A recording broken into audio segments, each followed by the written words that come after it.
अस्सलामुअलैकुम and welcome to AAR pharmacy lectures. Next medicinal में हमारा टॉपिक है कॉम्बिनेटोरियल केमिस्ट्री। ठीक है, कॉम्बिनेटोरियल केमिस्ट्री क्या होती है? ये इन्वॉल्व करती है सीरीज़ ऑफ सिंथेटिक मेथड्स। ठीक है, ऐसे केमिकल मेथड्स जिसमें हमें जो है एक लार्ज नंबर ऑफ़ कंपाउंड्स मिल जाए एक ही प्रोसेस में, इसे हम कहते हैं कॉम्बिनेटोरियल केमिस्ट्री। ठीक है, कॉम्बिनेटोरियल केमिस्ट्री जो है 1980s में गैडन और हॉटन ने दिया था।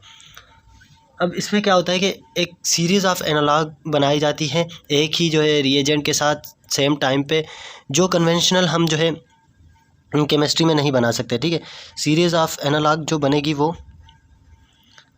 सेम रिएजेंट के साथ और सेम टाइम पे हम बनाते हैं, जो कि नॉर्मली अगर हम कन्वेंशनल केमिस्ट्री देखें तो उसमें पॉसिबल नहीं है।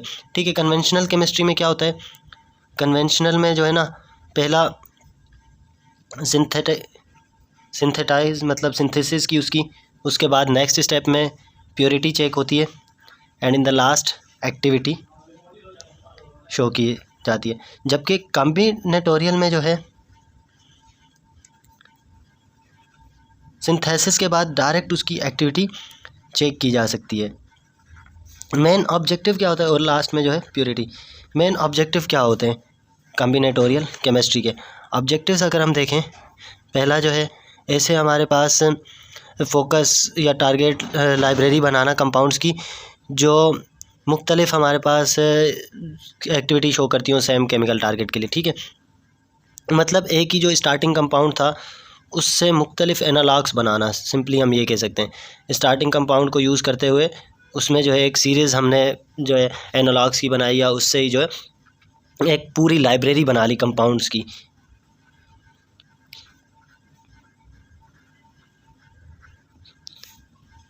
जो जाके जो है इंटरेक्ट करेंगे तो स्पेसिफिक उनकी बायोलॉजिकल एक्टिविटी होगी हर जो है कंपाउंड की। दूसरा क्या ऑब्जेक्टिव होता है कॉम्बिनेटोरियल केमिस्ट्री, जो ये लाइब्रेरी है ना, अब इसमें से सिंपलेस्ट कंपाउंड को हम कलेक्ट करेंगे, सिंपलेस्ट कंपाउंड निकालेंगे इस पूरी लाइब्रेरी में से, जो पूरी एक सीरीज़ बनाई गई है एनालॉग्स की, उसमें से सिंपलेस्ट हम मॉलिक्यूल ले लेंगे। फिर जो है इसके अलावा ऑब्जेक्टिव होता है इंडिविजुअल सिंथेसाइज जो कंपाउंड है हमारा, उसकी बायोलॉजिकल एक्टिविटी चेक करना, उसकी स्क्रीनिंग करना मतलब। तो इससे जो है हमें पता चल जाएगा कि कौन सा कंपाउंड जो है कौन सी एक्टिविटी दे रहा है। अब इसमें यही मेन एडवांटेज हो जाता है कि हम जो है एक ही तरह का रिएजेंट यूज़ करके एक पूरी सीरीज़ बना लेते हैं एनालॉग्स की। ठीक है, ड्रग डेवलपमेंट में कॉम्बिनेटोरियल केमिस्ट्री का रोल का है। सबसे पहली क्या होता है कि थेराप्यूटिक टारगेट आइडेंटिफाई किया जाता है, उसके बाद लीड कंपाउंड को डिस्कवर किया जाता है, उसके बाद उसकी ऑप्टिमाइजेशन की जाती है लीड कंपाउंड की। ऑप्टिमाइजेशन के बाद जो है डेवलप्ड हमें कंपाउंड मिलता है, और फिर लास्ट में ड्रग। तो कॉम्बिनेटोरियल जो केमिस्ट्री है ना, वो यहाँ पे काम करती है, लीड कंपाउंड की आइडेंटिफिकेशन या डिस्कवरी जो है, और दूसरा उसकी जो है ऑप्टिमाइजेशन। यहाँ पे हमारे पास कॉम्बिनेटोरियल केमिस्ट्री काम कर रही होती है इन दो स्टेप्स पे। अब कौन से टूल्स यूज़ किए जाते हैं कॉम्बिनेटोरियल केमिस्ट्री में कंपाउंड्स की सिंथेसिस के लिए? पहला हमारे पास है कॉम्बिनेटोरियल केमिस्ट्री में सॉलिड फेज सिंथेसिस, और दूसरा लिक्विड फेज सिंथेसिस। अब सॉलिड फेज सिंथेसिस में फिर फर्दर हमारे पास टी बैग सिंथेसिस मेथड है, इसके अलावा मल्टीपिन सिंथेसिस है, मल्टीपिन सिंथेसिस के अलावा स्प्लिट मिक्स सिंथेसिस है। सॉलिड फेज सिंथेसिस में क्या होता है, अब वर्ड से ही जाहिर हो रहा है कि सॉलिड फेज है, मतलब जो हमारे पास मेन काम करने वाला मटेरियल है वो सॉलिड फॉर्म में होगा। रिएक्टेंट्स जो हैं वो बाउंड होंगे सरफेस के साथ पॉलीमर के।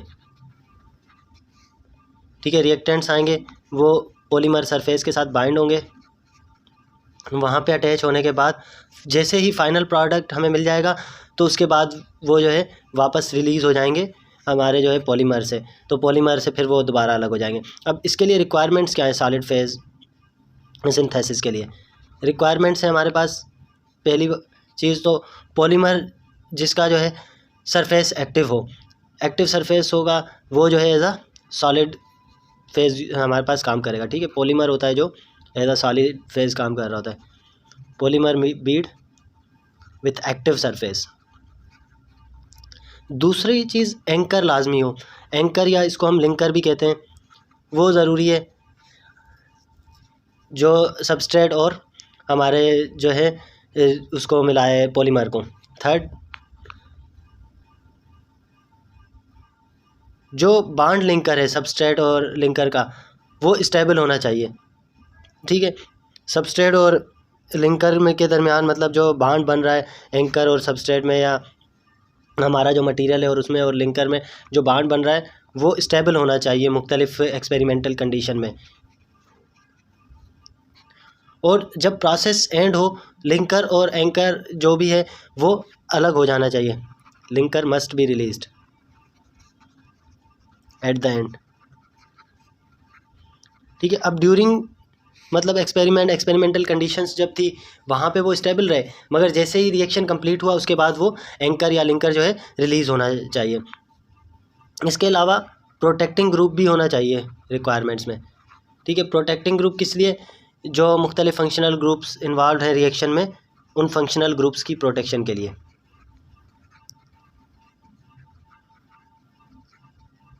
कौन से केमिकल्स यूज्ड होते हैं as a solid phase, chemicals जो हमारे पास यूज होते हैं एज अ सॉलिड सपोर्ट, पहला उनमें है हमारे पास पार्शली क्रॉस लिंक बीड्स, ठीक है। इनकी हाइड्रोफोबिक नेचर होती है, इसकी वजह से ये जो है पॉलीपेप्टाइड सिंथेसिस में प्रॉब्लम करते हैं। इसके अलावा दूसरे हमारे पास हैं शिफर्ट्स पॉलीअमाइड रेजन्स, ये ज़्यादा पोलर होते हैं। इसके अलावा तीसरे हमारे पास हैं टेंटाजेल रेजन, ये जो है ईथर या टेट्राहाइड्रोफ्यूरान की तरह होते हैं ये वाले रेजन्स। इसके अलावा बीड्स, पिन्स और एक्टिव ग्लास सरफेस भी यूज़ होता है एज अ सॉलिड सपोर्ट जो है। इसके अलावा क्या क्वालिटीज़ होनी चाहिए सॉलिड सरफेस के अंदर, ठीक है। सॉलिड सरफेस की कुछ क्वालिटीज़ होती हैं, सॉलिड सरफेस क्वालिटीज़, वो स्वेल होना चाहिए, जैसे ही मतलब हमारे पास सॉल्वेंट के साथ रिएक्ट किया ना, must swell with solvent, solvent के साथ जैसे ही आया सॉल्वेंट में वो आया तो स्वेल हो, और उस स्वेलिंग कंडीशन के दरमियान स्टेबल भी रहना चाहिए। फॉर एग्जांपल हमारे पास डायमीथाइल फॉर्मामाइड है या डाइक्लोरो मीथेन है, ऑर्गेनिक सॉल्वेंट जो एज अ स्वेलिंग बीड्स के लिए यूज़ किए जाते हैं। इसके अलावा ज़्यादातर रिएक्शन जो हो रहा होता है ना वो बिटवीन द गैप्स हो रहा होता है, ठीक है। मोस्टली मतलब रिएक्शन बिटवीन गैप्स हो रहा होता है, तो अब गैप्स के दरमियान हो रहा है या इंटीरियर जो होता है बीड्स का वहाँ पे रिएक्शन हो रहा है, तो इसीलिए पार्टिकल साइज़ एक तो छोटी हो, पार्टिकल साइज स्मॉल होने के साथ साथ जो है ना लो क्रॉस लिंकिंग हो। ये दोनों क्यों होनी चाहिए, ताकि जो है ज़्यादा हमें गैप मिल सके। अगर पार्टिकल साइज़ छोटी होगी और क्रॉस लिंकेज जो है कम होगी तो ज़्यादा हमें जो है गैप मिलेगा रिएक्शन के लिए, क्योंकि रिएक्शन जो है वो उसी गैप के दरमियान हो रहा होता है। एंकर या लिंकर अगर हम देखें, एंकर या लिंकर क्या कर रहा होता है, वो जो सॉलिड सपोर्ट था उसकी सबस्ट्रेट के साथ अटैचमेंट करा रहे होते हैं, ठीक है। मुख्तलिफ जो भी कंडीशन होती हैं रिएक्शंस की उनमें वो जो है अपना रोल प्ले करते हैं कि सॉलिड और सबस्ट्रेट मतलब सॉलिड जो फेस था हमारा पॉलीमर उसको और सबस्ट्रेट को मिलाते हैं। उसके बाद अलावा जो है फाइनली जैसे ही रिएक्शन पूरा होगा वो जो है रिलीज़ हो जाएंगे, खुद अलग हो जाएंगे और रिलीज़ कर देंगे फाइनल प्रोडक्ट को। अब जो हम सिलेक्शन करते हैं किस बेसिस पे करते हैं, फंक्शनल ग्रुप्स जो रिएक्ट करेंगे उसकी बेसिस पे, ठीक है। सिलेक्शन जो है वो मेनली इनकी रेजन्स की बेस्ड कर रही होती है वो हमारे पास फंक्शनल ग्रुप। पहला जो है वैंग रेजिन। वैंग रेजिन जो है वो सूटेबल होते हैं कार्बोक्सिलिक एसिड ग्रुप के लिए। जब भी हमें जो है कार्बोक्सिलिक एसिड ग्रुप की अटैचमेंट करानी हो तो उनके लिए वैंग रेजिन्स यूज़ कर रहे होते हैं। दूसरा हमारे पास जो है मैरीफील्ड रेजिन्स, ये सूटेबल होते हैं पेप्टाइड बॉन्ड्स के लिए। जो भी प्रोटीन्स वाले मतलब अब पेप्टाइड बॉन्ड है वो उनके लिए सूटेबल है।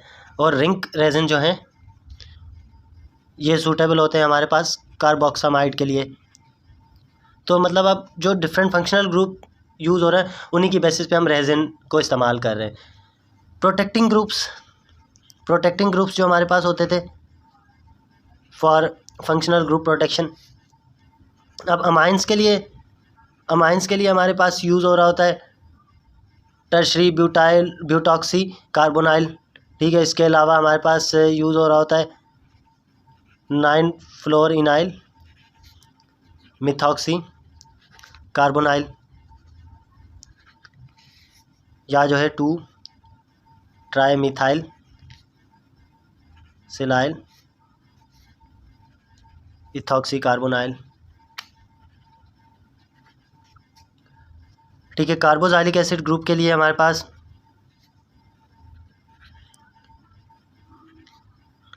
अगर कार्बोक्सिलिक एसिड ग्रुप्स हैं उनकी प्रोटेक्शन के लिए टर्शरी ब्यूटाइल ईस्टर, या जो है 9-फ्लोरिनाइल मिथाइल ईस्टर, या जो है 2-ट्राईमिथाइल सिलाइल इथाइल यूज़ हो रहे होते हैं, ठीक है।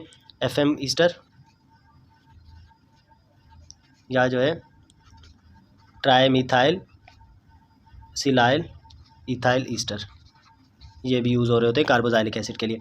एडवांटेजेस क्या हैं अब सॉलिड फेज वाले के? अगर हम एडवांटेजेस देखें, पहला जो है स्पेसिफिक रिएजेंट स्पेसिफिक बीट के साथ बाइंड हो सकता है, ठीक है।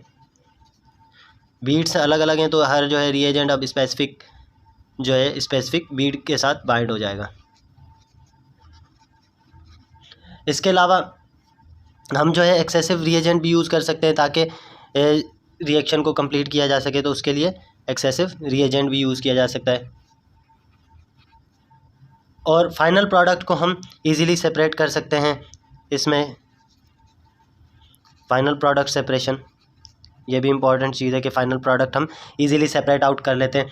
इसके अलावा पॉलीमर को जो है रीयूज़ किया जा सकता है। जो हमने इसमें एक बार पॉलीमर यूज़ किया था उसको हम जब फाइनल प्रोडक्ट से अलग कर लेंगे तो रीयूज़ कर सकते हैं।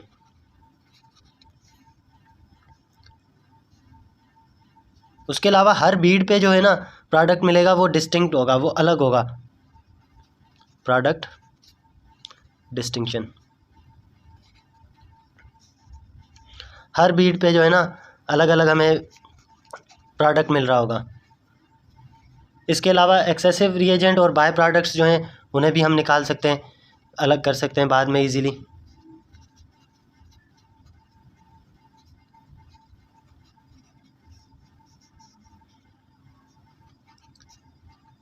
ठीक है, एक्सेसिव रिएजेंट्स हों या जो भी बाय प्रोडक्ट्स हों उन्हें हम इजीली अलग कर सकते हैं।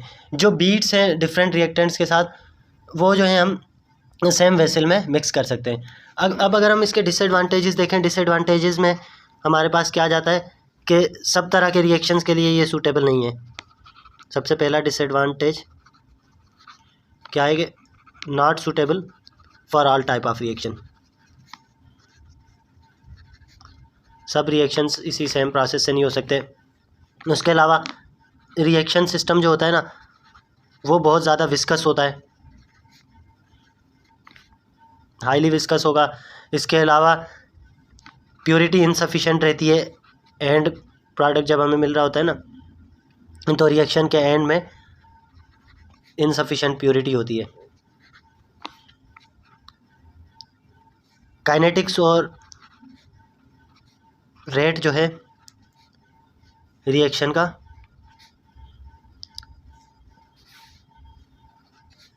वो डिफरेंट होता है। उसके अलावा जो सॉल्वेंट असिस्टेड मेथड्स हैं या रिएक्शंस हैं उनके लिए सूटेबल नहीं है, उनके लिए नॉट सूटेबल है, ये उनके लिए हम यूज़ नहीं कर सकते। बहुत शुक्रिया वीडियो लेक्चर को देखने का। इंशाल्लाह नेक्स्ट वीडियो में हम सॉल्यूशन फेज सिंथेसिस से कंटिन्यू करेंगे।